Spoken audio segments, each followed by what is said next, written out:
if I want to count the years we start this, I want to call like 27 years since we started LABAF. And if you look at the state of reading culture in Nigeria, hello, the state of reading culture in Nigeria, one thing is apparent and obvious, that is the declining nature of reading culture. Nobody want to read again. Not because of the invention of AI, not because of the invention of technology, but just this apartheid, I'll use your title, this delusion of there's nothing to gain from books. And that's why Cora established this platform to take books from one community to the other. And this festival, we are featuring nothing less than about 15 books to promote literacy. As we are promoting literacy, both from the reader and from the author, we are trying to invigorate the spirit of reading culture in Nigeria. So today, we'll be discussing your work, The Great Delusion. The Great Delusion. If you look at the title, does that mean that there is something lesser? You know, when you look at the title, the word The Great Delusion, what does it signify before we even go to the text? Microphone, please. Thank you so much. I'd like to thank Coral, LABAF for the opportunity to be here to talk about The Great Delusion. Basically, The Great Delusion is the reality of white supremacists, because it's a book about white supremacists. We all know in the diaspora, especially America, the racists, the white supremacists, I call them the white supremacists, they believe that the moment blacks leave America, all their problems will be solved. So they ascribe all the problems, the challenges they have, as though they are creation of black people. So it is actually delusional.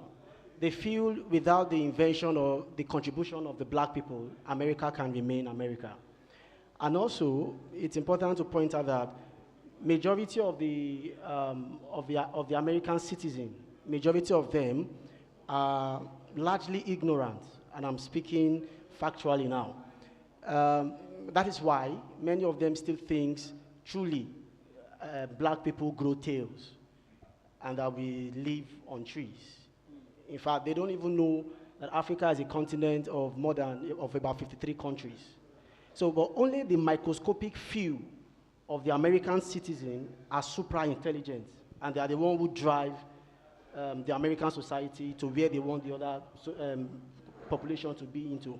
So the delusion is that they felt once the blacks are away, their crises are over. And the blacks left America.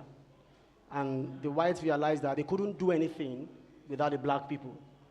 When they tried to use the elevator door refuses to open because a black man invented the elevator's door. They tried to, their road became chaotic, accident left, right, and center, because a black man called Garrett Morgan invented the traffic light that made the American road accessible.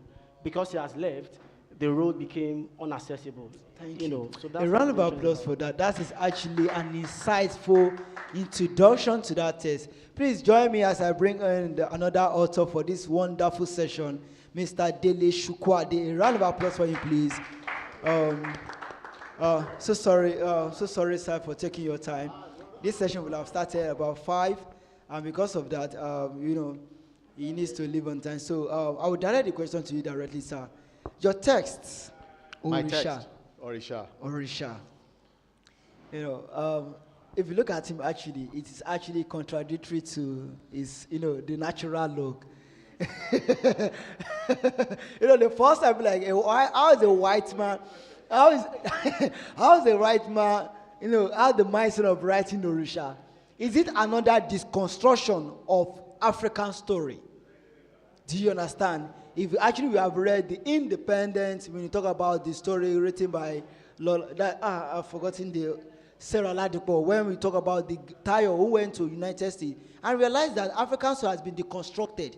So if you look at the question from the text and the author, you ask yourself, is this another fiction? Is it another delusion, just like the Great Delusion? So, sir, what is the inspiration behind this book? So, I mean, Orisha is part autobiography.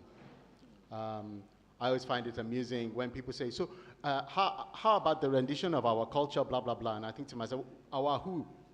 Who is our? I come from Majaro Street. What our? I was there. I was sitting outside in the backyard when they told me that the Bomo Bomo were in town. I'm writing about it in a book, and you're telling me our. I'm writing about my life. There's a point in the book where the character looks out of her window at night and sees a light moving about in the swamp. That's my bedroom at Majaro Street, where I lived, because Yaba, the whole of Yaba was a swamp. You could go through the swamp from my house to Unilag. And me and my friends, Onyema, Dada, Victor, Isa, Otalu, we knew the way. There was actually a Babalawo who lived in the swamp, and he had a hurricane lantern. So Orisha, the inspiration is, in part, it's from my life. But I'll tell you the dark side. I decided that I would write genre fiction because I was told that there's very little African genre fiction, you know, like romance or, you know, crime, that it's all what is known as literary fiction. And so I thought, oh, I hadn't really heard of any horror, so I'll write a horror. And then as I started to write a horror, something struck me. I don't need to invent the horror. I only need to write about what is. So Orisha is essentially the story of someone whose child was taken by the Bomo Bomo, who are real. And if anybody wants to tell me that they are not or never were real, I say, sorry, I was there. You can't tell me what was not. We saw it. And there is no greater drama to me as an adult with children, a grandchild now, no applause please, I had almost nothing to do with it, than to lose your child. And in many ways, you might actually come to the conclusion that for your child, you know, to know what happened to your child was killed in an accident or something happened to your child, is less painful to you than to not know. So Orisha is really, forget the genre, it's a story about struggle, about pain, about what this woman is going to do to try to get her child back. And that's what the story is really about. And of course, what I've done is I've interspersed it with some mysticism and some bits of mumbo-jumbo religion. But I really hope that if somebody reads Orisha, they won't come and want to start having some kind of theological debate with me. What I really hope is you go, wow, that was a good book. Oh. That was a good book. I remember it, you know? It discusses tough themes, but it's predominantly my goal that it's just a good book. Please, a round of applause for that. Wonderful. I'm still having a question to you, sir. This topic is actually a concerning one. If you look at it from the aspect of where you are coming from the shared experience, from the lived experience, from, you know, you understand the traumatic stage of a woman who lost a child. Now, if we move on to the concept of this idea of Bomo Bomo, because actually not everybody, you know, if you are not a Yoruba person, you might not understand the word Bomo Bomo. It simply means kidnapping. But the one Bomo Bomo is, you know, it's not the real kidnapping that we have these days. You know, the one I grew up when I was a child is when a child is taken, you can't retrieve such child. You can't retrieve, probably for a ritual or for stuff like that. So, sir, how concerning is this story is personally to you? Well, I like to think that there are themes in the book that actually resonate with Nigeria today, okay? You know, my bad guy is a pastor. And actually, the thing that I find quite odd is the idea that because you are a self-avowed Christian, you somehow therefore automatically represent Christianity. You obviously don't. There are lots of people who claim to be Christians who are all kinds of evil under the sun. So I'm allowed to have a bad guy who claims that he's not. And in fact, I had a 2-minute debate with someone, and I said, but hold on a second. In the book, he's actually a babalawo. He truly actually fears the Orisha more than God. So why are you asking about this Christian? He's obviously not Christian. He just said he was. And that's the thing. This book is about lots of little things that you can pull out. One of the things that you said about a self-lived experience, no. Technically, I could not write Orisha except from the point of view of a woman. That's why my protagonist is Ndidi. She's a woman, and she's not Yoruba. And I do these things because technically, I must not write myself into the story. It's still a novel. It's a work of fiction, and I need to distance myself from it. And all the attempts to tie me back as if I'm trying to say something that I'm not don't exist. And maybe you have to be somebody, you know, of my age to appreciate some of the themes, but I don't think so. My hope is that you can just pick it up and read it as what it is. It's a novel. It's got lots of themes. They relate to Nigeria, interracial marriage. I was talking to someone about actually the duality of religion. And I said, okay, how many evangelical Nigerians, right? If I take a calabash and I put a live chicken's head, I cut off the head, put the head in there, I put some kola nut in there, I put some cowrie beads in there, I put some naira notes in there, then I sprinkle palm oil, I put a small bottle of ogogoro, and I put it outside his front door. How many of them are going to open the door and go, who put that rubbish there? No. They need to get in touch with the Babalawo immediately and find out who is cursing them in the village. But this man goes to church every Sunday. He's an avowed lay preacher. He's a this, he's a that. So we have this duality of religion. If somebody tells me, oh, we don't have pastors in Nigeria who look at the collection plate when it comes on and go, no, we need to send that round again. Or are you trying to tell me that we don't have pastors in Nigeria who say, so now we shall pray for the downfall of the people who are trying to use black magic and powers to harm you? You know, I even heard that in one small church in Iwaya, they wanted you to write the names of your enemies down so that you can put it in a box, right? And then we're going to pray using the box as some kind of altar for the downfall of the people whose names are in the box. And sometimes I just think to myself, is that how you think God works?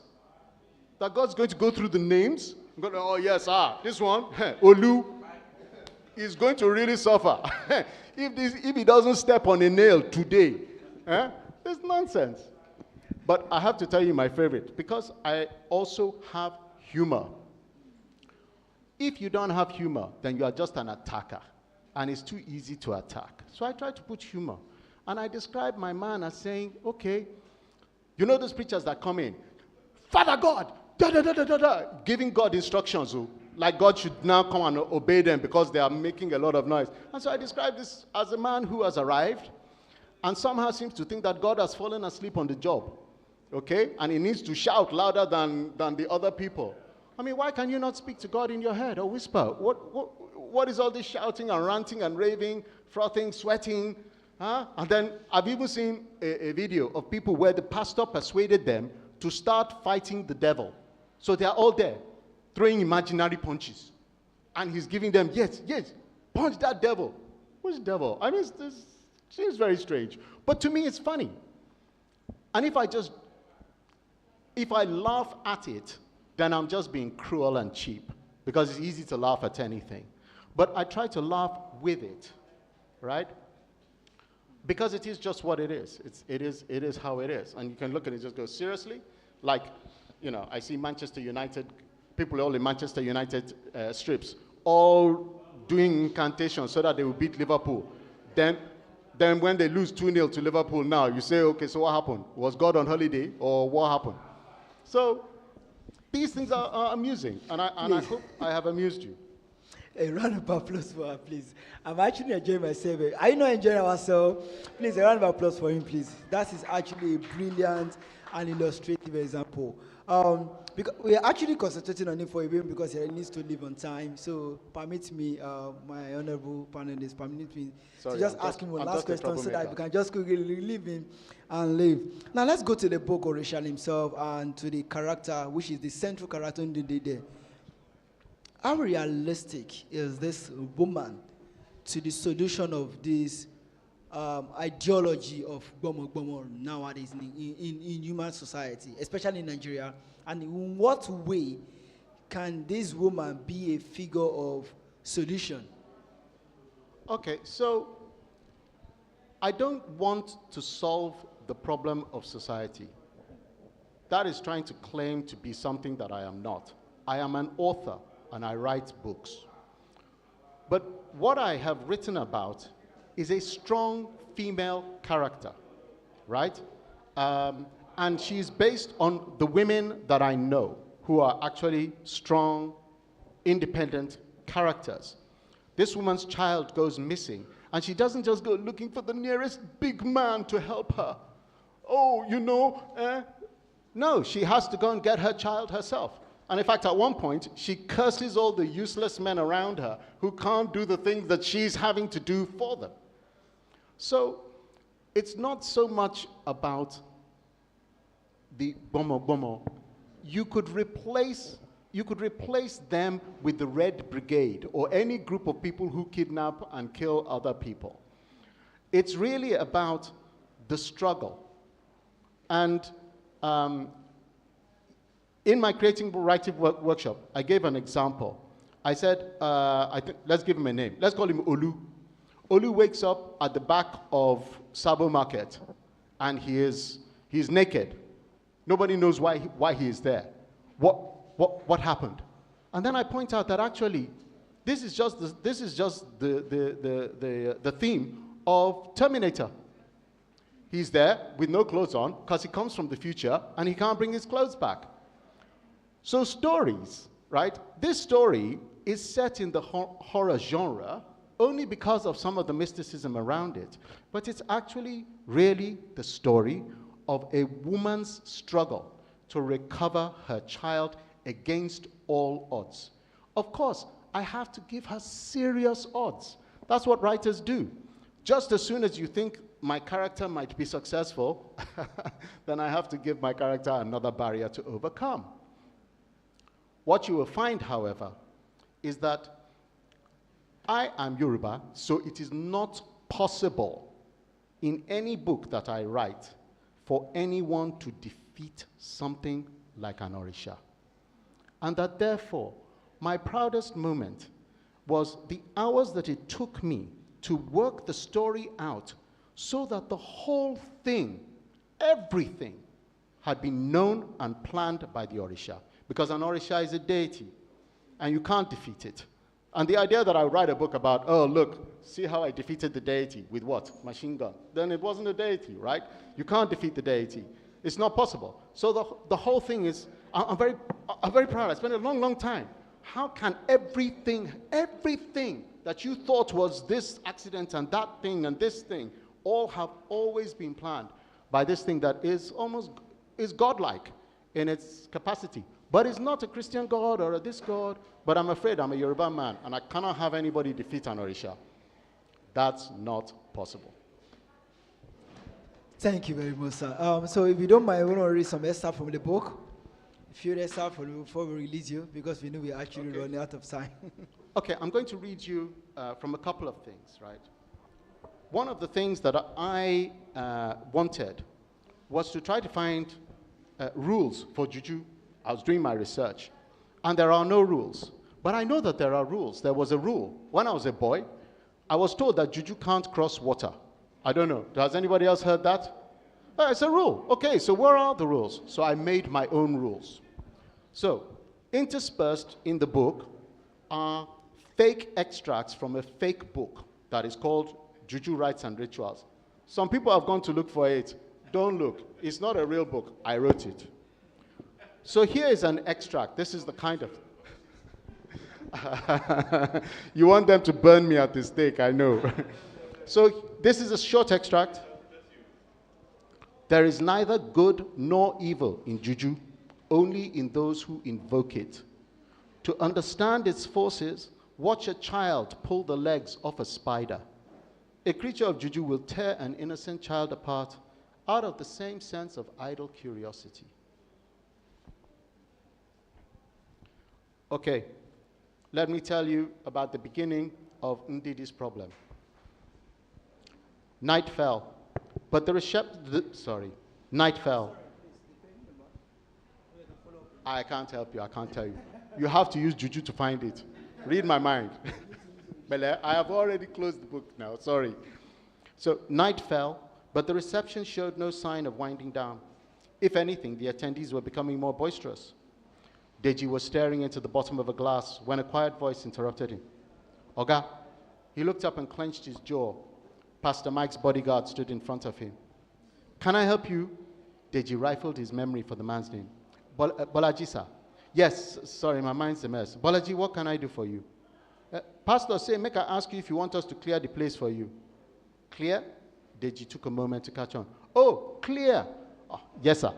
Deji clasped his hands in prayer. Please. He thought it would take time to persuade people to leave, but Bolaji and his bouncers turned off the music, shut the bar, emptied the dance floor, got waiters stacking tables and chairs, and had everyone off the premises in 30 minutes. When Chichi and Bode were being asked to move on, Deji hid behind a pillar and let the eviction happen. Bolaji was charming but firm, and Deji remembered that Pastor Mike's people did this kind of thing all the time. Afterwards, Deji wanted to thank Pastor Mike for his man's assistance, but Bolaji was even better at removing his boss from an event than he was at shutting it down. Ndidi came down a little later, saying a migraine had forced her to take a break. Alone and tired, they stared at each other across a coffee table. You okay, she asked. I suppose so. You?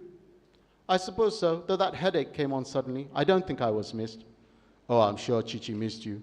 Where's Tola? Did Joy put her to bed? Ndidi felt ashamed that she didn't know where Tola was. She'd been so wrapped up in her problems, she'd hardly given the poor girl a thought since they got back from church. She must have done, she said, getting to her feet and making her way to Tola's room. In her mind, Ndidi knew Joy had never put Tola to bed and wouldn't do so without being asked. Tola wasn't in her room or any room in the house. Tola!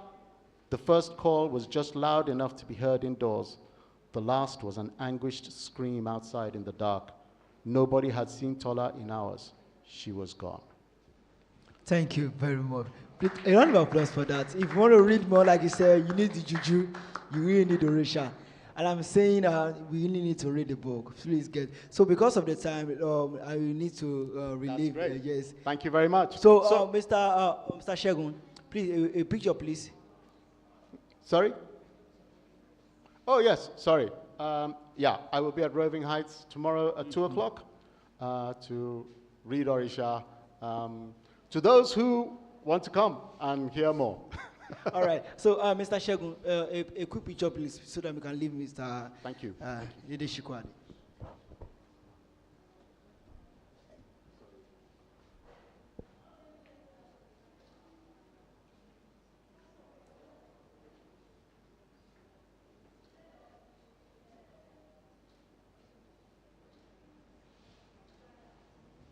All right. Thank you very much, sir. Thank you for coming, sir.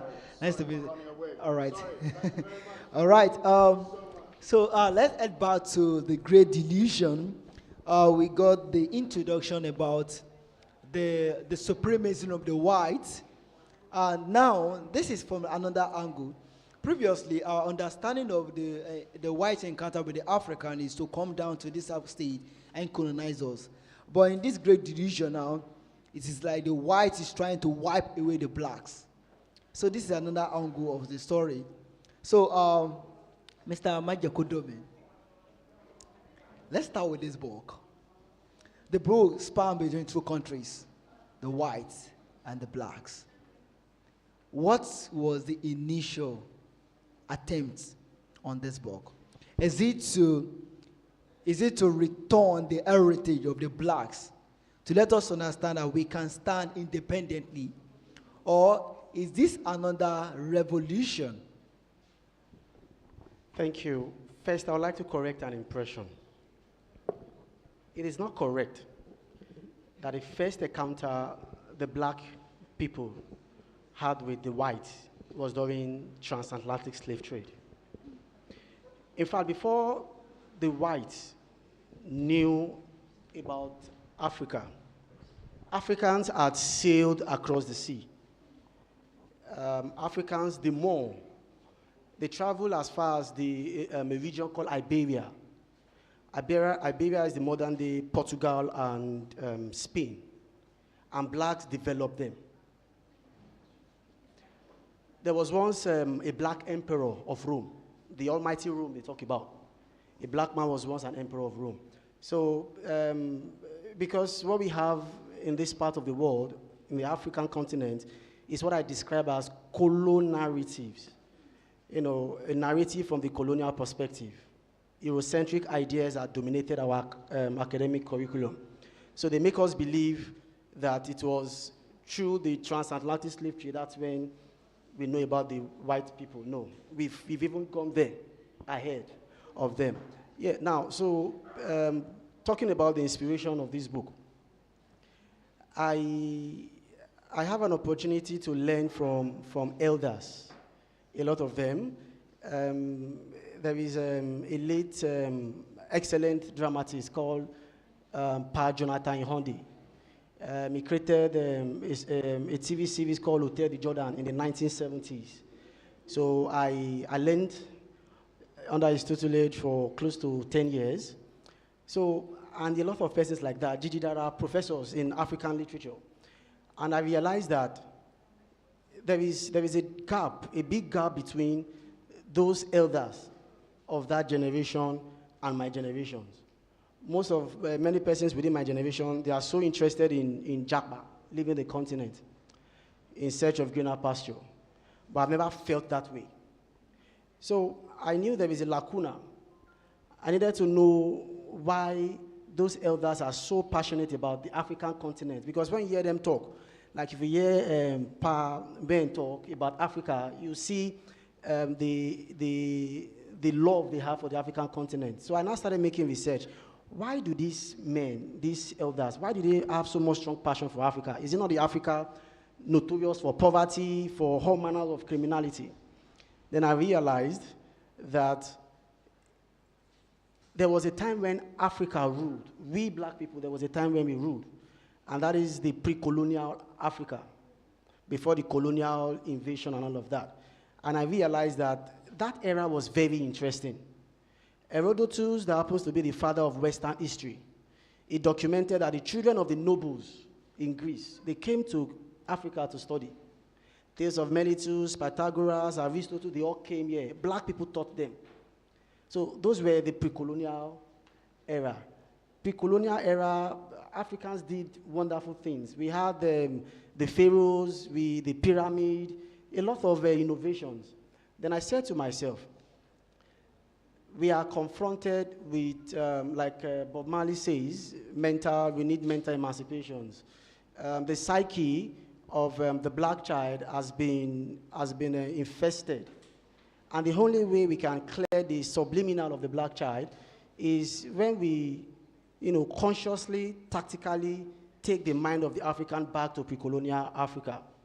And that is why The Great Delusion is an experimental project to experiment.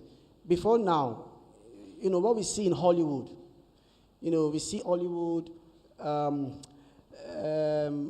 African-American writers, movie producers, they depict black agency, black characters from the position of slavery, trauma, or black suffering, then a white person coming to intervene.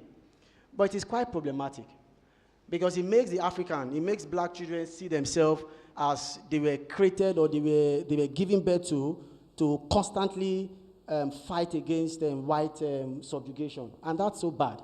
So what we did with The Great Delusion is we did a reverse engineering. Reverse in the sense that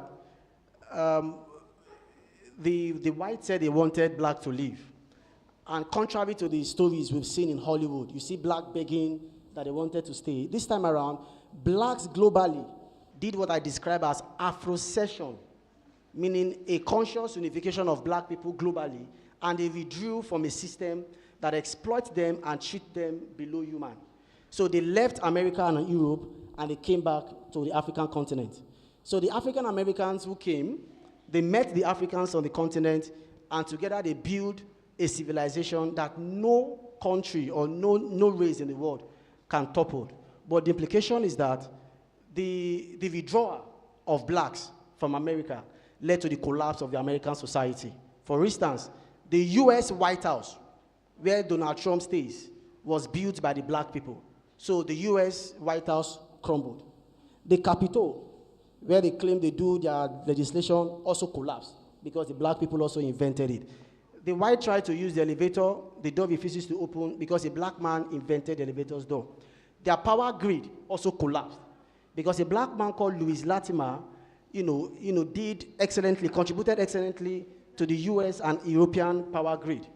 Besides that, they couldn't even eat themselves because a black woman, Alice Parker, also invented all of that. The first security camera that makes life possible for, security-wise, a black woman as well, because she has also left, that device also stopped working. And also importantly, many of us use our telephone, we make call, internet call. For every internet call we make, be it Skype, Zoom, Facebook call, WhatsApp, all of them, name it. It is made possible because of a device called the Voice over Internet Protocol. And the Voice over Internet Protocol was also invented by a black woman called Dr. Miriam Krog. I am using drama to tell history because I realized that the Western world, because they control our curriculum, they've also made education less attractive. Many people don't like to go to school anymore. But then they've diverted our attention to entertainment, social media, Netflix and all of that. So as I believe is the responsibility of a conscious writer to find out where the struggle is and you take your heart there. So that's why we decided to take it into entertainment. Let people see for themselves. If you put students here and start telling them about history and all of that, you see them, they get bored. But if you film all of these things and you make them see it for themselves, and it's also written with satire, such a way that, while you are laughing, you are enjoying the thing, what it is. Over the years, this is how they've depicted Africans. But this time around, Africans withdrew from the system, and we watch white people fumble over invention that naturally are from Africa. And we also created an ideology behind this, which we call episterexorecism. Episterexorecism is from two words, epistemology and rexoration. And the reason is this: we believe that every African child is supposed to be a sacred scavenger, digging deep into the buried history of our ancestors and, making the best out of it. Not until we decide to do that, we will not get our things together and become the world power that we actually are destined to be. Because when we talk about the human resources and the natural resources, the African continent has it. For instance, the Second World War, the United States won the Second World War because they dropped an atomic bomb in Japan that wiped out Hiroshima and Nagasaki.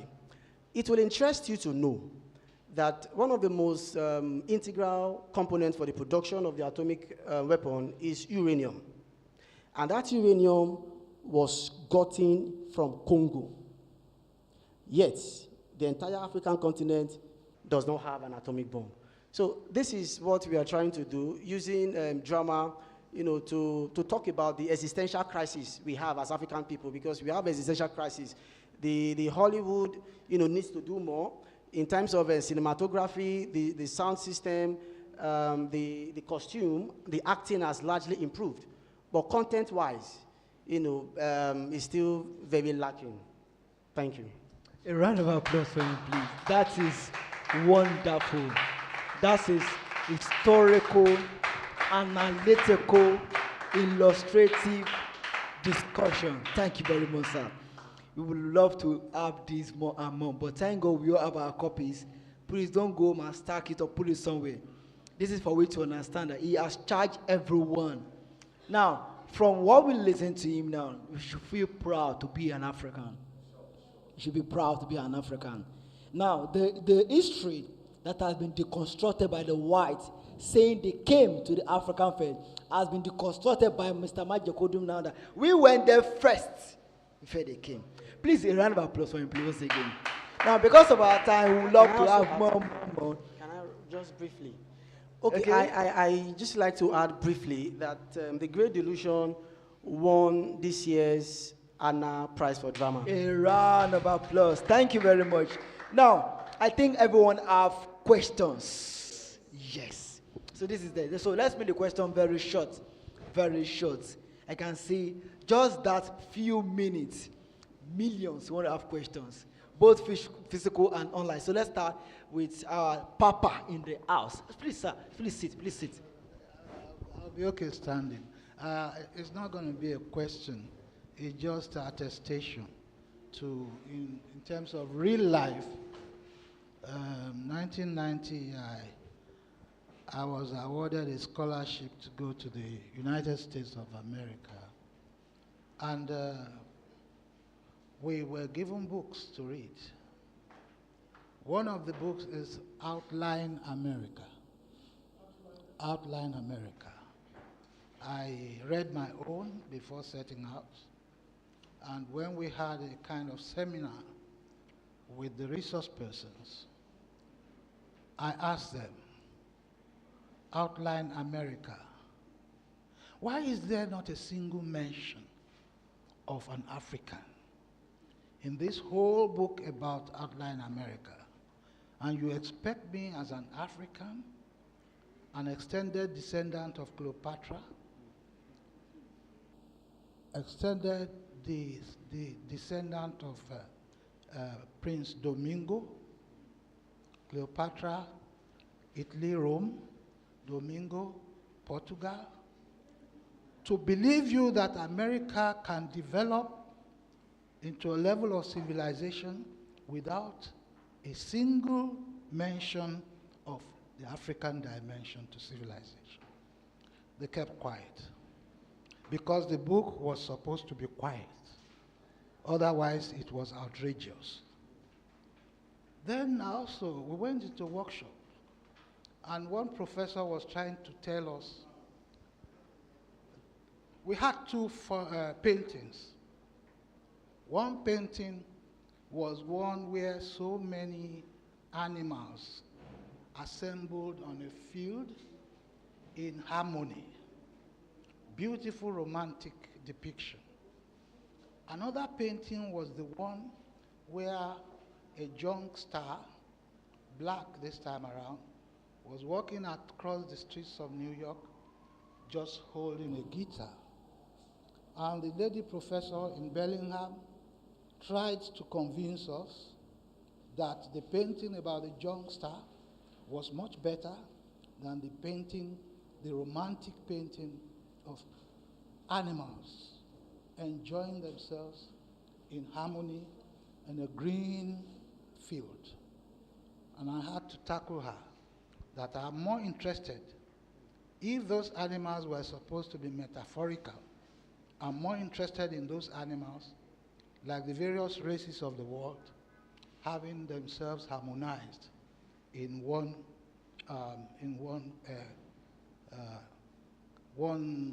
graphic presentation of human existence. And she was pale. At the end of it all, the convener asked me, are you not supposed to be representing Nigeria? And I said, no, I represent my integrity. And that is the Nigerian integrity. So many things have been hidden, a kind of withdrawal of the vivacity of the African in the Western history books. And so they are trying to sell this duplicity, use delusion. They are trying to sell the duplicity back to us to take away the vibrancy of our existence. I've been part of that story, countering the patronizing tendency of the Western world. And I congratulate you for elaborating. Because of our time, let's take this three short questions. If it's possible, just short. If it's possible, one sentence, just one. Just one. Please, one emphasis, one sentence. Okay. Good afternoon. Good evening, sir. Let me quickly give a comment before I ask my question. I would want to say I did not expect to get this much from a small-looking book, and I would say great job, sir, as regards this. I know there is more accolade to this thing than Anna's award, right? Yes. Then I want to ask something which is related to both Dr. Mr. Dele and your work, like the way you guys try to epitomize Africa.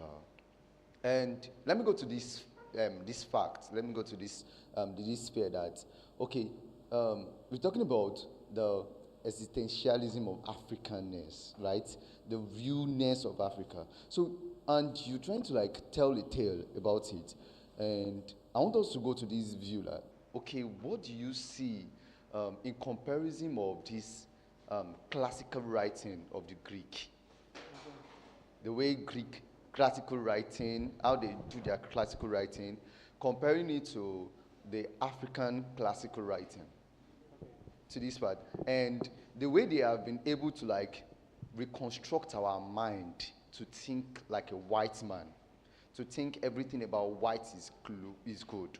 And the way Orisha and everything that we have been writing, both your works too, and also, will you liken it to the style, the classical style of the Greek one, in terms of deconstructing our mind, rewriting some shape? Because we have seen a lot of African writers that have disappointed us, like Segna.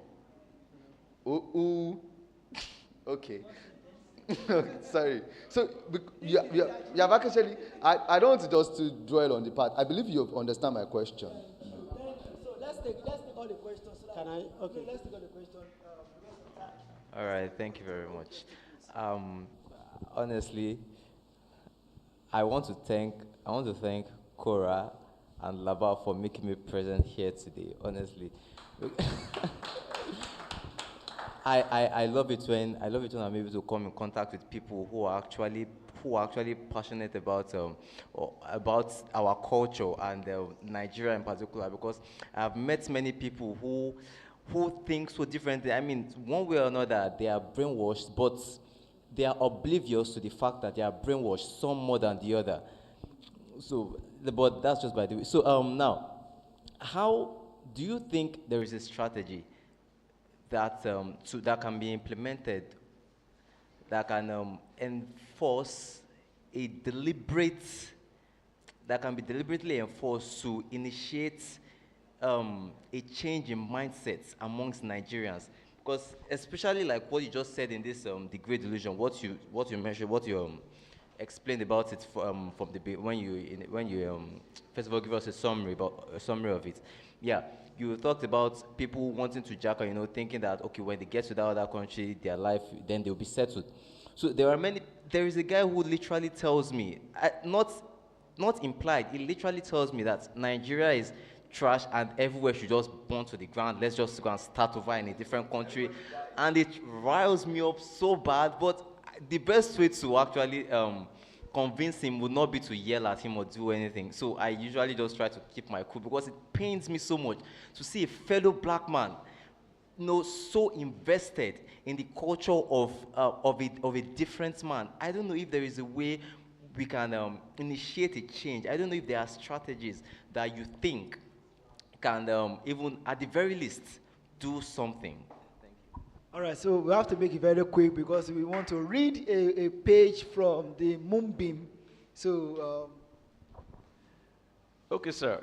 A dramatist, Mr. Bo. Congratulations for your work, which is great in terms of its ideology. But the practical way of realizing this is what I would like you to probably talk about. The actual relocation of these in African diaspora back to the continent for this great vision you've written about to come to pass? How practical do you think it could possibly be?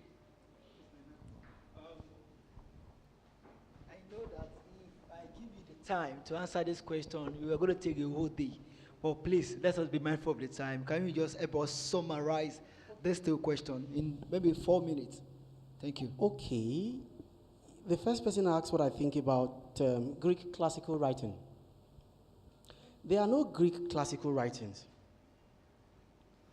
The earliest, oldest system of writing is the Kemetic hieroglyphs. Kemite is what they call ancient Egypt. You know, what they do is they come, they colonized, and they change the name. Just like, you know, get baptized, change your name from your cultural name to a foreign name, so that whatever success you get will be ascribed to them. The name with which I published these books were not my birth name. My birth name were English. I expunged it for my cultural name. So there are no Greek classical writings, and this is the reason. The Kemetic hieroglyphs, that is the African system of writing, has been in existence 2,500 years before the first ever written content from Europe.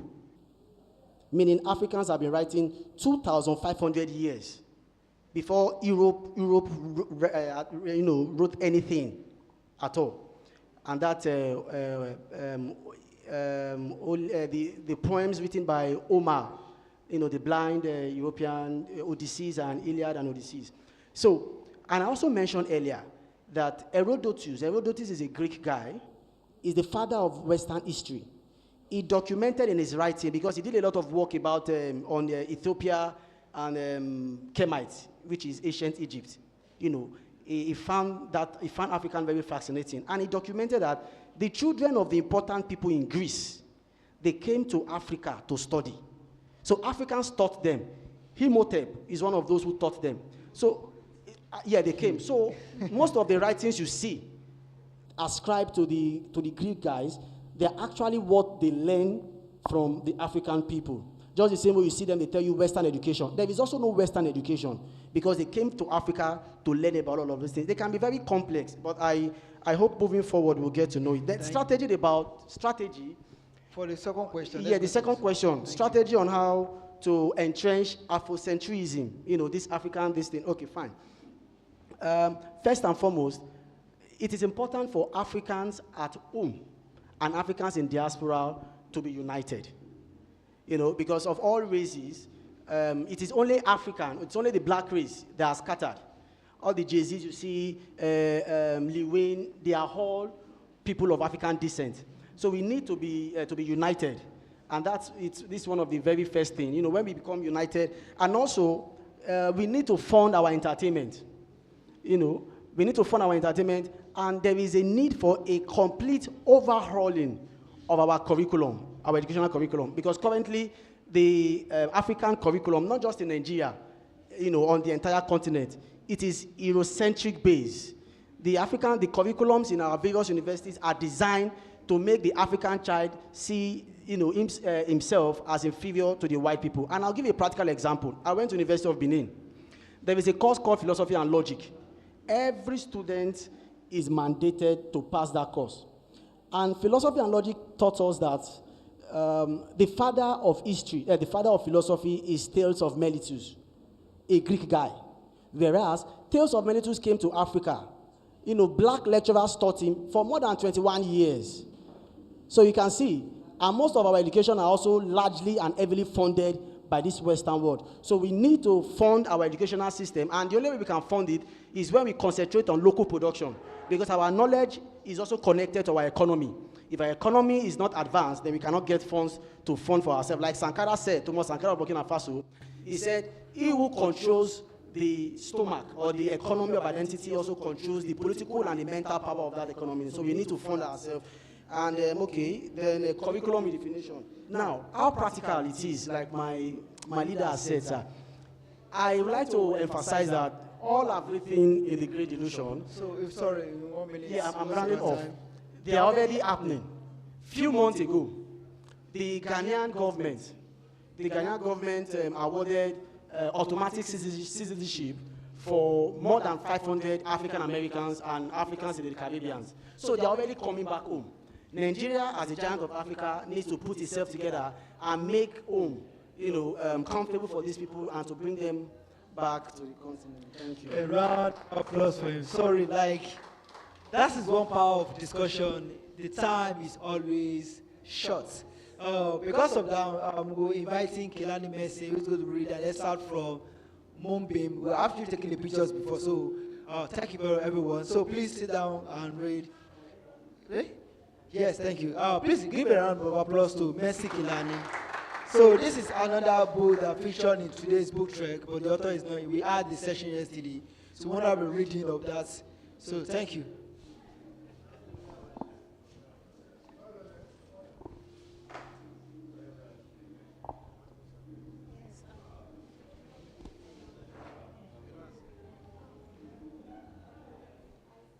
Okay, so I believe we all have a copy of Moonbeam, and as you can see, it's an anthology of short stories by Nigeria's foremost culture journalists. So I'll be reading. First off, I would like to read this particular short story because it is very short. It's titled "Sacrifice" by Sumaila. Page 99. Page 99 is titled "Sacrifice." Sir? Oh, yeah, okay. So it's titled "Sacrifice" by Sumaila Umaisha. I read. It was this time last year they demolished our home, leaving us to wither away like broken twigs. They said it was for development, and development needed a breathing space to germinate. Now they are visiting us again. It is the local government chairman this time. Last time, it was our councillor. We cannot afford to lag behind, the councillor had said in the meeting at the village square. We need to move forward. We cannot remain perpetual villagers to the mockery of our neighbors. Father had nodded in agreement like the rest of the elders. Look at Edda, the councillor continued, adjusting his cap. A settlement that was a mere hamlet yesterday. Look at the way it has grown because of the road. You can't go to Opanda today without passing through Edda. It was a challenge indeed, everyone agreed. A challenge to which personal sacrifices were necessary. Those whose houses were close to the road had to surrender them. They would be paid compensation, the councillor assured. But that aspect was yet to be approved. And development does not wait for such things when its time has come. It was time for Akende to tell its neighbors that it was also capable of moving forward. We shall all be better for it, the councillor had concluded. I don't like it, I had said to father after the meeting. The road could conveniently bypass our house, but the old man advised me to like it. No one could stop them. So the bulldozers came, catching us unawares despite the 2 years' notice. We would have been homeless but for uncle. We shared this place while we built a temporary home. 2 3-room thatched mud houses. My 2 sisters and I had to miss school often to help father and mother with the work. We will build a better home when the compensation comes, father had said. And to the school principal who came to complain about our perpetual absence from school, he admitted that absenteeism could kill the community secondary school. He then begged for understanding, asking that our absence be condoned so that the building could be completed before the fast approaching rainy season. He said he recognizes the sacrifice you have made, the chairman's messenger says, as we sit in my father's parlor, built barely a month ago. That is why he has personally sent me to you. It is a private meeting between the two, but father invited me in. Peeping eyes behind the closed door testified to the family's curiosity. What have we done to warrant such a visit? I thank him for the honor, father replies, avoiding the messenger's rat eyes. About the compensation, the messenger continues, dipping into his briefcase. It is a priority, though funds have not yet been made available even for the road construction. Money is hard to come by these days, father agrees. That is why he is calling for more sacrifice. The messenger brings out a piece of paper and a pen. Sacrifice is a sacred duty. Father is staring at the items in the messenger's hand. When the road is eventually constructed, the village will open for more buying and selling, and money will start flowing. The messenger speaks now, as if from a memorized speech. But there have to be some things to buy and to sell, which is why the chairman is planning to boost farming. He has acquired vast pieces of land for that purpose. We are quite aware of that, Father says, somewhat impatiently. It is common knowledge that the chairman has acquired several pieces of farmlands.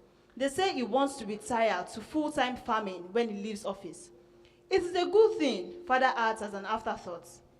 He needs more land, especially in this village, to help develop the village. The messenger dips into the case again. So, he wants to acquire that your farmland near Echo River. Father adjusts his sitting position nervously. But that's the only farm we've got, I say. He knows, the messenger says, bringing out words of naira notes from the case. He wants just a portion of it, and he's paying twice the price. Twice the price, says Father. Thrice, I mean. The messenger puts the notes on the table and brings out some more. Cash down. He arranges the bundles, one on top of the other. But if you have any objection, Father says nothing, looking at the pile. The messenger turns to me. It is for the good of us all, he smiles. I keep silent. Where can I find words when Father has no mouth to speak? Thank you. So Sumaila Isa Umaisha has worked as a literary editor since 1994 with various media organizations, including Outline Magazine, New Nigerian Newspapers, Blueprints Newspapers, and then as an editor with the Nigerian Newsday. Thank you, everyone.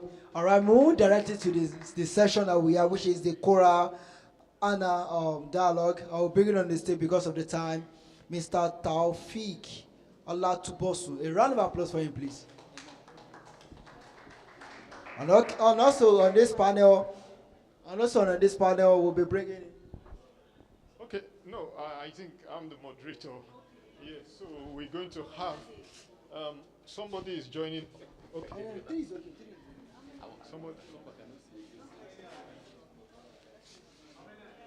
Yes. Okay. Sorry, please. We are moving into the discussion for the program. Please, is the Zoom available? Okay. Sorry.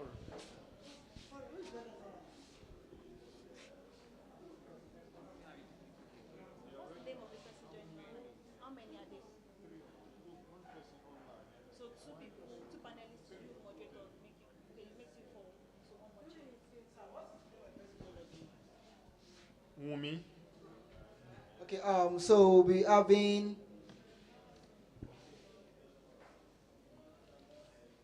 one person joining us online. So, moderator, you have the floor. Okay. Standing on existing protocol. Standing on existing protocol. I don't think we need to speak too much of English before we move into the program fully. And we promise we're not going to take much time because we just want to make it brief, straight to the point, as well as taking us deeply into what the writing is all about. But before I have to do that, I sincerely want to appreciate all the audience that are seated here, including our daddy. You're welcome, sir. Yeah. So, and other persons that are seated here. So we have our panelists that are going to come to the podium, and quickly we're going to run through the program and we'll see through what the current creative writers and AI.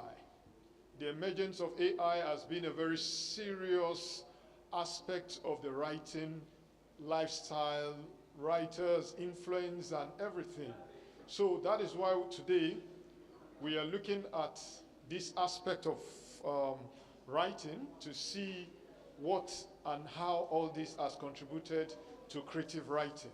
So with me, firstly, to be introduced to the stage is an engineer by profession, but he's a writer as well, and is also a publisher, someone who has been in the literary world for so long a time, and he actually knows what is happening in the literary world.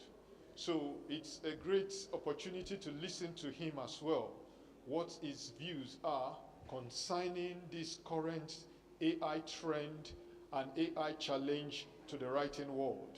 And this no other person than engineer Ifeanyi Avaja. Please kindly come to the podium, sir.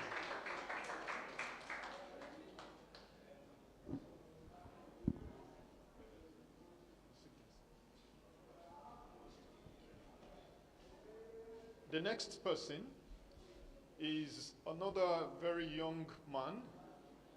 You know, in Africa, when you call somebody a young man, a man is young, but sometimes we use young man because we want to qualify them to say this is somebody that is full of life.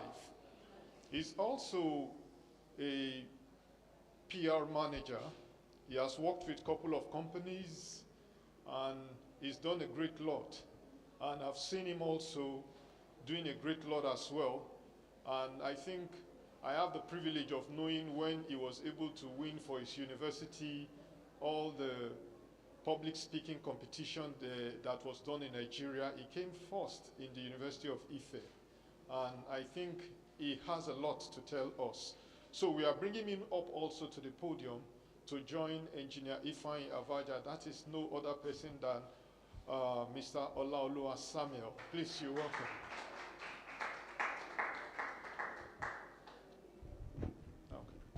The third person is another writer. She's a children writer, author, and she has authored a couple of books. And she's a lawyer as well, practicing here on the island, and one of the Lagos' foremost writers as well. And this other person is no one than Nora Sawyer. Please, you're welcome to the podium. Do we have the third man? Sorry, the fourth man.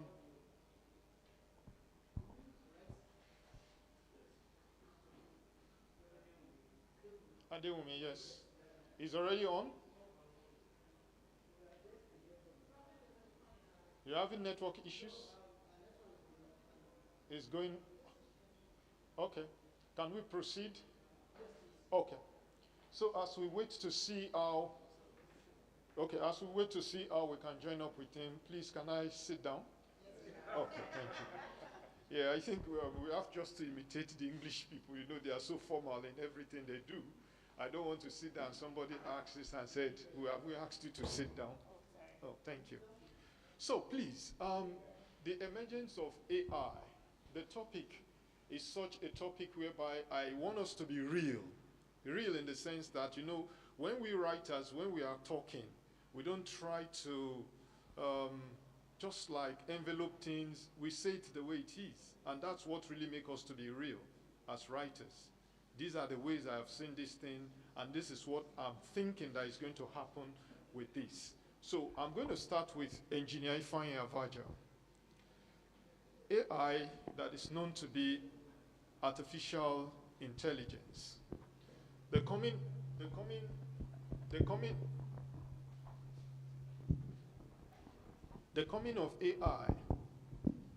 of AI has made a lot of people in the literary circle to feel uncomfortable, not because they don't know what to write or how to go about it, but it has come to the notice of many people that some books were written through AI, and those books were able to make their ways into some competitions, and those books eventually won those awards. So with such kind of threat, Engineer Ifeanyi, what do you say about the AI and the literary world and what we can do? Yeah, thank you very much. I think, first of all, we need to understand that the times are changing and we need to embrace new realities. However, being a co-founder of Timbuktu, and we've organized a couple of competitions, one of the challenges we face is the use of AI. So as much as possible, we try not to encourage works that are done through AI. So we run AI checks on those works and they are disqualified. Now, what I would want to encourage or inform the listening audience is that you must view the emergence of AI from two perspectives, the positive perspective, and imagine yourself as a cook. You know, you're a celebrated cook, but you have to go to the market, buy the ingredients, and at the end of the day, demonstrate your skill, your culinary skills in preparing that meal. Now, supposing somebody comes and instead of you having to go to the market, somebody volunteers to go to the market for you, buy all the ingredients you need, and put them down for you, and you go to the kitchen, with less effort, you prepare the meal. Now, that is positive.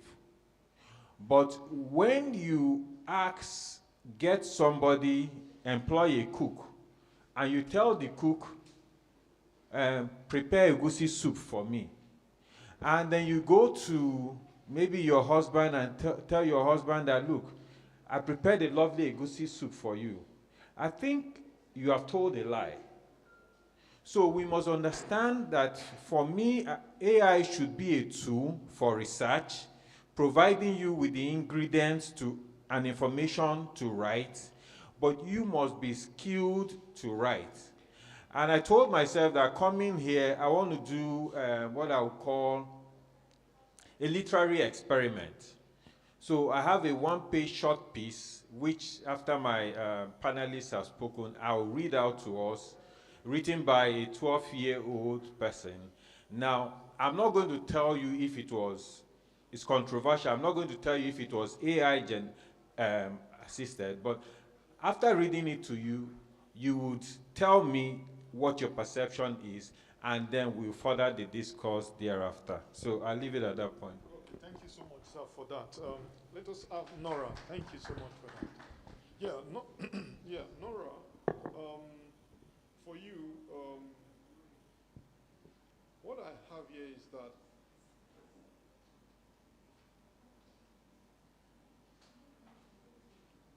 does AI actually make people creative or not in creative writing? Does AI make people creative? Or not in creative writing? So if the question was, if the question is, does AI enhance creativity? Yes, it does. But does it make people creative? No. Being creative is actually innate. And it's that natural talent and gift you bring to the table. AI only enhances it. AI does not make people creative. So, in other words, with somebody being able to write a novel of 500-page work in just 5-6 days, is that not creative? Yes, no, it's not creative. It's expediting the turnout of the work. Because I've seen lots of, like he was saying, they do AI checks and then books are turned down. There are lots of junks out there. I remember there was a particular publisher I spoke with, and she said when she called for submission, the person submitted both the prompts and the work, and she was cursing and swearing for the person. So it doesn't make us creative. If you're a dummy and you use AI, it would even be dumber. So it doesn't. It only enhances creativity. It takes a smart person to actually use AI the right way. So you feel that, like the person who won an award with AI written work, what do you say about that? That's smart work. AI makes you work smart. It doesn't make you creative. You're naturally creative. Is that creativity you bring to the table that AI enhances? Okay, then what about relating it to the African story? You know, I had that conversation with you earlier. I was writing a story, and I put in a prompt, and I was trying to write a story. You know, my story idea, wonderful, but the way AI brought it, it was referring to Balogun Market. And I felt, no, there's no Balogun Market in Lagos, even though you said there was sorry, in Ibadan, even though you told me there was Balogun market in Ibadan, the markets that I know in Ibadan are Gbagi, Oje, those are the markets I know. And when I saw Balogun, I'm like, no, this is not how it should be. And then the AI said, oh, sorry, you are right. So the way it works, actually, with even African storytelling, AI can only enhance. And if you don't know what you're doing, AI can mislead you. How many of us have had that issue where AI will tell you, oh, I'm sorry, you are right. So it's garbage in, garbage out.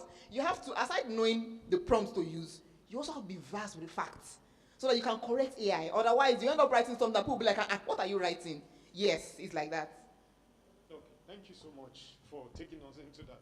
Let's have Ola. Ola, I know quite well you're a very young man. You are into all this PR stuff, social media, and whatsoever you.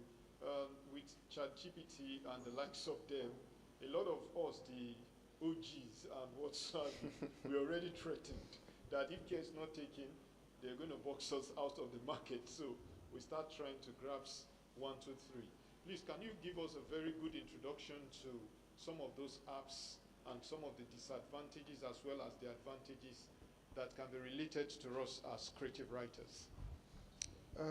Okay. I'm going to follow up with what she said, that AI doesn't make you creative. AI only reviews your level of intelligence. It is called artificial intelligence. That's because is mirroring an original intelligence. So we have multiple AI tools. We have the ChatGPT, we have the Gemini, we have the so many of them that helps you enhance your write-ups, it helps you polish it, but it would not give you wisdom. A lot of people differentiate intelligence from wisdom. You can read a book and say this is a wise man. Chinua Achebe revealed wisdom with the use of proverbs, with the use of cliches, with the use of epitaphs. Wole Soyinka revealed wisdom in the text. Chimamanda showed wisdom in her text. You can see, oh, this person is sound, this person is intelligent. But when you see someone that relies on AI, the person has very little experience. So most of AI works shows that this person has very, very little experience in expression. So that's why every AI tool you see is just to polish your work. You can put your work tell AI to, okay, help me to do the right punctuations, help me to do spelling check and the likes. But if you are relying on wisdom from AI, you are just going to be getting false knowledge. You are going to be getting incorrect facts. You are going to be getting fallacies. Let me put it like that. Are you okay? Are you really sure with that? Because a lot of people have been getting a great deal with AI. Because actually, in order not just to drag it for too long, let's listen to Wumi. He said he's already online, please. I think Wumi has been an AI teacher in some schools, and he has a high wealth of yes.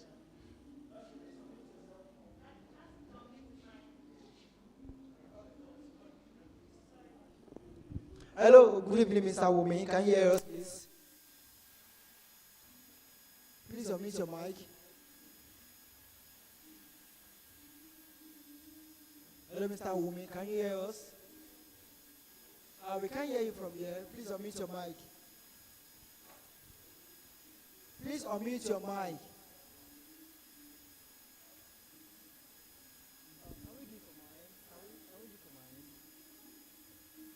Hello, Mr. Wumi. It's off again.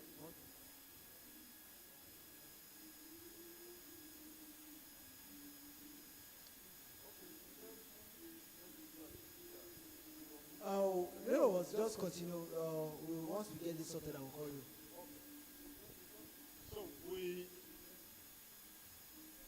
All right, Mr. Wumi, can you hear us now?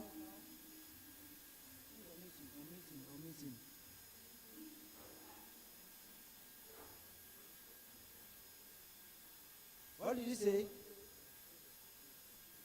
All right. Yes, good. I can hear you now. Yeah, we can hear you now. Thank you. Please go ahead. Okay. All right, thank you for having me here. Mr. Wumi, I hope you can hear me. Yes, Mr. Yes, Wumi, I can hear you. Yeah, Mr. Wumi happens to be one of the editors that I've worked with on some of the works that were even longlisted on NLG. And he's a very good guy when it comes to editorial AIs and whatsoever. This guy is just up there. So, Mr. Wumi, can you hear us? I'm barely hearing you. But please, can you use the mic more, sir? Okay. Can you hear me now? Probably now, yes. Okay. Yes, Mr. Wumi, just assume that we all here, we are students in the School of Creative Writing. And you are our teacher now. We want to learn from you just in few minutes. What are the advantages that we writers, creative writers, we can gain or we can have access to from most of all these AI tools, the hubs and whatsoever you, like the one you've been teaching people, as well as you've been using them to do your images, your graphics and whatsoever you. Please just take us into that world. Let us just pick some points that we can take back home. All right. Thank you for having me once again. It's a privilege. So, in the creative world, I think AI has come as a very powerful tool. It's something that I think every creative should leverage on. Because if we look at history, we discover that in every generation has its own change. There's always a change. Something comes at a point to change the entire narrative. So the game always changes. So as writers, I believe that uh, we should just and we should embrace the AI thing, not just try to make it seem like it's a competitor. Because I have seen a lot of people here that I'm talking about generally because when we table the idea of AI, oh, AI can do this, can do that, they feel it's a competitor to them. They feel it's to replace them. And looking at it from history, let me walk you down history a bit. So we used to have the industrial age, all right? So things changed at the point we had the machine age, and we started having the internet age that gave rise to a lot of billionaires all around the world. You know, we came to the internet. The internet space actually changed everything, particularly in terms of distribution. And now we have AI. AI is now we are talking about agents, basically. AI is even gone. It's gone actually. We are talking about agents now, which actually makes things very very easy. So from my own background, I will say that as a creative, I'm an artist and a graphic designer. So when people come to me for jobs, I used to have the mind that AI has come to replace me. But then I found out that it only came because look at these tools we are talking about, only professionals can use them effectively. And if you are not a professional in a particular field, you will misuse AI. So if are you with me, sir? Yes, we are. Okay, so where there is no given rule, where there is no proper use or a purpose for something, there is an abuse. There's an abuse of it. So, in other words, I'm saying that AI as a tool is used as, let's say, let's break it down here. We say the African story, the writer in the age of AI. That's the topic. Yeah. So we say that let's talk about the African story first. You know, African story is something that comes like from genuineness. Africans are resilient people. They are creative people. They own their craft. They believe so much in culture, and nobody can tell the story just like us. Because the whole thing is the way they perceive us in the outside world is the narrative that those colonials, the people that colonized us, has given to them.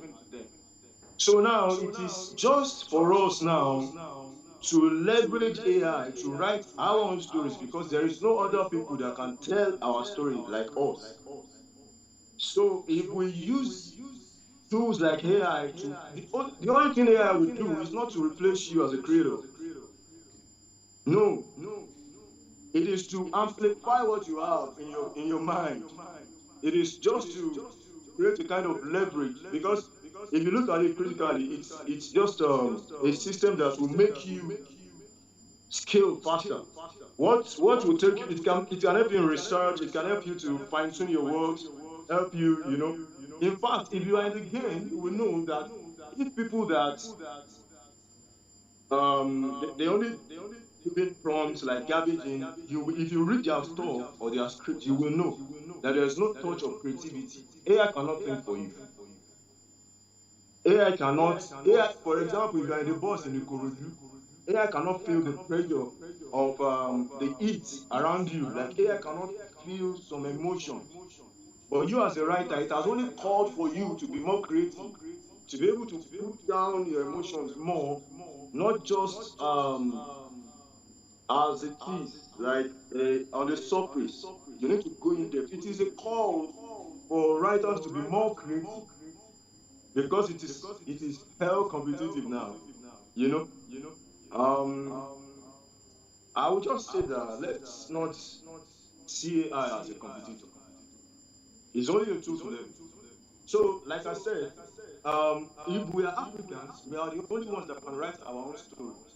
And the tool has come to, for instance, let me, this is not a practical class. I will have shown you some things anyways.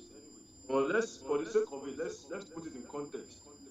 If you are a writer, and before you needed some people to put you on, you needed a designer. Okay, you have a writing project, and you are thinking of the artwork, the how to pay what they call them, an auditor, I mean an editor, sorry, and how to distribute it on digital platforms and how. Now, what AI will do for you now is that it has streamlined the process. So from idea to execution, it has made it much more easy. Am I with you, sir? Are you with me, sir? Yeah, we're listening. Okay, so sometimes I just when I go to schools, because most of the people I train are more of the younger ones.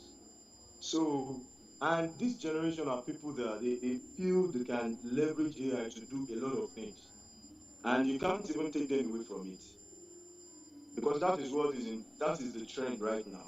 So it is about knowing how to use it, knowing how to leverage it, so you won't be out of game. It will not replace those that are using it to amplify their own work. It will only replace those that just the few, So now, in a nutshell, let's say that you want, like I said, I painted a scenario earlier that you are a person, a creative person. You are thinking of how you can contract an artist for your art, for the cover, how you can pay an editor and all that. Now with AI, you can do all those things yourself. Okay. With simple prompts. In fact, I will send a link to Doctor at the end of this like I do it's my practice, like a bonus, where you can have access to Google Gemini Pro for free. Google Gemini Pro has, apart from having about 1 terabyte of storage, it has features like Nano Banana. Nano Banana is a tool that you can use to generate images, hyper-realistic images, like more of art related works. Like you'll be blown away, you know. So the writer in this age, I think you will be missing a lot if you are not taking AI serious. Thank you so much, Mr. Umi. I think the highlight there is that, thank you so much, Mr. Umi. If you are not using AI at this age, you would be missing a lot.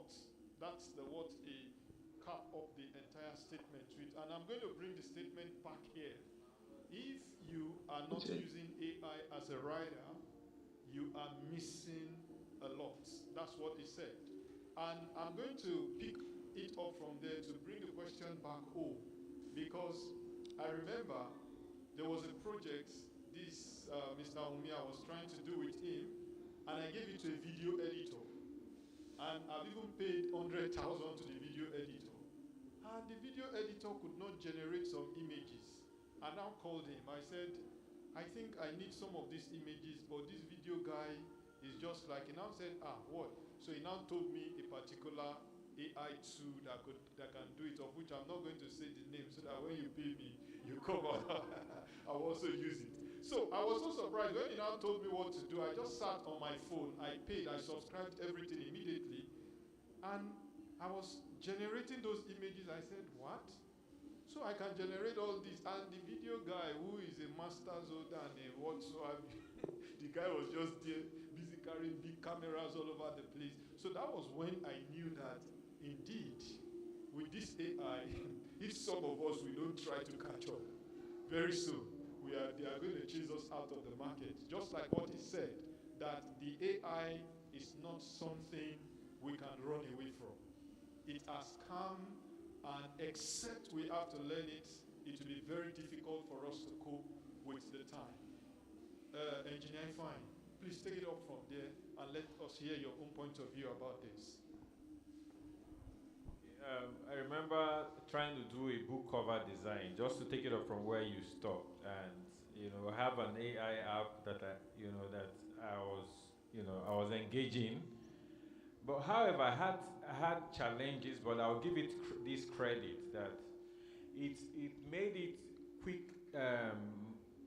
faster for me to conceptualize the idea in my mind, put it down, and then I had to forward it to a graphic artist to put the finishing touches. So ordinarily, I'll be telling the person, I want this, and give a brief. But I was able to generate a prototype, if I may use that word. I was able to generate quickly and say, okay, this is the kind of book cover I want, but I want you to tweak it here and tweak it there. Coincidentally, the one I use, I tried, sending some prompt to tweak this, and probably that AI tool needed some catching up to do. So it was giving me a lot of stress, but when I forwarded it to the graphic artist, he was able to polish it, and I was able to get the final output that we really want. So I'm also a bit concerned. And while he was speaking, I had this image of a child who is given a homework assignment to do. And he comes home, and it's supposed to be a homework assignment. Now, that child brings a math assignment, and you tell the child, don't worry, I'll do the math assignment. I solve it for the child. And he submits it, and the child says, wow, this is brilliant. The next day, you're solving. What happens at the end of the day is that the child loses the ability to reason and to solve mathematical problems. Now, the intention is to aid, but when you give a lazy prompt and say, okay, I want you to write me a 500-page novel with the main character's name is this and that, and you just give what I consider to be a lazy prompt, and it rolls out 500 pages for you. The truth of the matter is that it will be difficult for you to recover your own creative identity going that route. There's a hard work for the creative writer to still do, and then the AI can be used to provide information, to aid in editing and proofreading and identifying some flaws to fine-tune. That's my own perspective. Thank you so much, sir. Do we have any question from the audience? Okay. Let me have. Thank you. Mine isn't a question, it's an addition. Okay? In as much as we see AI as an important tool in the 21st century, I won't say that it still takes artificial intelligence to depend on natural intelligence to come out well. It is the natural intelligence that the artificial intelligence actually depends on to turn out a good work. Like what engineer said and our moderator, nothing in the world is new today. Everything came from human intelligence. So definitely everything artificial comes from the natural. It's just that you have to put a prompt to make it give you what has always been. So we shouldn't lose our natural state all because we have AI in our world today. AI is good, yes, to enhance. It's a ready tool for every writer, but at the same time, we shouldn't lose our identity as natural writers. Thank you. Thank you so much. Yes, Mr. Ola, let us have you rounding off your own side of the stop. Okay, so I'm just going to say, make reference to AI has come to stay. That is final. AI is like makeup for women. Till the end of time, women will continue to use makeup. It's not, and it's not a bad thing. Basically, it's just reality. You still see some women that don't make use of makeup, and they still look very pretty. That's just to tell you that some people can actually write very well, and it look like, are you sure it's a human being that wrote this? It's beyond excellent. It's flawless. That's because there are some people that are very pretty and their beauty is flawless. So some people can actually write flawless.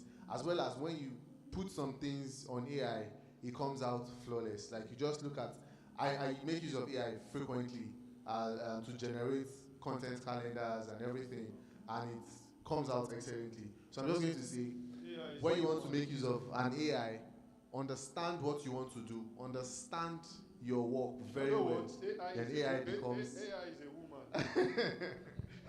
Okay, let's have... just to add that between a human being and the AI, there is no competition between both of us. First is that what the AI is capable, no human being can. That must be clear to all of us. And the reason being that AI has the ability to appropriate the entirety of human knowledge, at a single grab. But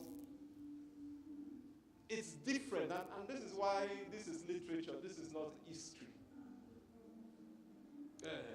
Because with literature, creativity is the task, is the issue. We are going to get tired of AI in 5, 10, 20 years from now. We are going to get tired.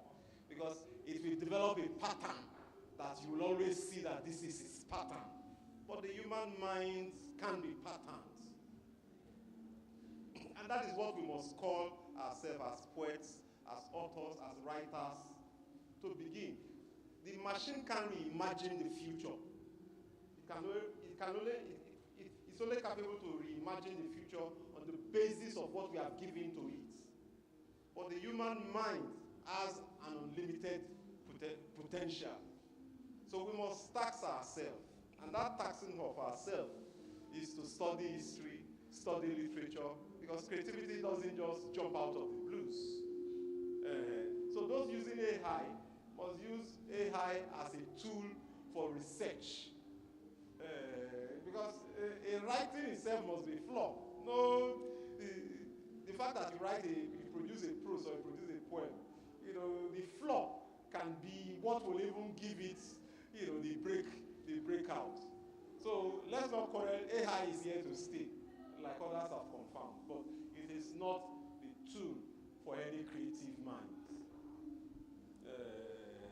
To be creative, except there are those who are looking for the shortcut, and the shortcut will always fade away momentarily. But for writings that will last and take, and go beyond even the era of the AI, it has to be the imaginative, creative mind, a product of history, to research. Thank you so much. Thank you so much, sir. So let's have Nora giving us the rounding up statement. Yes, so final words. AI as it impacts storytelling. storytelling is a means of preserving our culture, is a means of portraying our identity as Africans. And we know that AI does not know your village more than you. So when it comes to using AI, in the words of Professor Wole Soyinka, it shouldn't be the fear of AI. It should be that men should not stop thinking. That should be the fear. That I hope men won't stop thinking because it's AI. But AI itself has come to stay. Thank you. Okay, this is a literary gathering, and I want to do the literary experiment. So I'm going to read, and after reading, it's a short piece, a very short piece. So after reading, we'll take a poll vote, and determine if it's an AI-assisted work. The background information I'm giving you is that this work is written by a 12-year-old. So after you hear it, you should be able to tell me, was this AI generated or was it not AI generated? So I quickly read. An indelible childhood memory. It said, the morning was magnificent as the sun shot its radiant rays that pierced through my windows. I had finally risen and sprung out of bed, ecstatic, knowing that this replacement day withheld my journey to a sea of knowledge. My mother, in her inscrutable elegance, trotted into my room. Today, she began. Your journey, rough and smooth, complex but simple, will begin. A sweet-smelling fragrance peered into my room and made its way into my nose. A scrumptious delicacy was placed in front of me. It was a tower, incandescent, as the honey began to flow like a river. I devoured the meal and left nothing. It shone. He said, we set off soon, as the screeches of the car could no longer be heard. The streets were bustling with a variety of activities. Vendors persuading passengers at every stop, looking for a means of survival. Conductors chanting and echoing. The ride was treacherous. It was as though I was on a trampoline. Recording stopped. Being thrown up and down and clinging to my seat at every sharp turn. I struck my miniature head out the window. The air was cool and I was enveloped, while I was carried away by the refreshing wind. Buildings towered each other as the winds whispered soft and soothing melodies. The car halted outside our destination, enclosed by walls and fences, but flooded with sagacious and prodigious minds. The place had a blend of colors with a colossal area for children to jubilate and run hither-thither. I rolled my luggage to my new home away from home. I walked past the gigantic black gates and inside the hallway. Eyes were fixed on me, perplexed by the newcomer. I'd never let this phenomenon escape my memory. The whole place was filled with whispers. They'd have to watch out and keep their eyes peeled because a new brain had just arrived. Okay, thank you so much. So, give us the big test. So I want, is this work AI generated? You just raise up your hand. AI generated, AI generated. What about Please, you? Kunle, can you help me take a count? If it's AI, if you say it's AI generated, let's have a count. 1, 2, 3, 4, 5, 6, 7, 8, 9, 10, 11. 11. Is it not AI generated? 1, 2, 3, 4, 5, 6, 7. So, yeah, so the literal experiment is this. And quite interesting. And it buttresses a point. This was an exam question in school written by my daughter, my 12-year-old daughter, in the examination hall. So she didn't know before then. She went into the exam hall and they gave them a topic to write on. And she wrote this. And you know the statement I made to her, I said, if I had not seen this as a script, I would have told you it's AI generated. And now the challenge for me is that if we are not careful, we can stifle the creativity of people and abandon this kind of creativity and think that you can just put in a prompt and get an excellent work. Thank you. Thank you so much. So please let me have the last question here. Okay, hi. Sorry, because of the time, please. Final words. It was something I wanted to say when he was talking about AI detection. I wanted to say the accuracy of the tools that we use to detect these AIs are also very questionable, because this is an example. I knew that it was written without AI. You can question this. It's debatable that was it written by AI or not. So we have to be careful that we don't count out literally works that were written originally by people, just imagining that it's AI. So let's be careful with that. Thank you so much. Thank you so much. So, as we're calling it, all right. As we're calling it a day, we want to appreciate everyone who came for this program. And let me hand it over back to you. All right. Photographer, please. It is time for pictures, please. Okay. Please, time for pictures. The next program is holding at the amphitheater here, stage performance, and after that, immediately we are converging at the main auditorium for festival party. So right now, there's a stage performance happening live at. Is it happening live in the main stage now? No, that's the after amphitheater performance that we are coming to the main stage for the festival party. But right now, we are heading down to the amphitheater for stage performance. Thank you, everyone. All right, so let's move downstairs to the amphitheater. Enjoy the rest of the night. Thank you, everyone.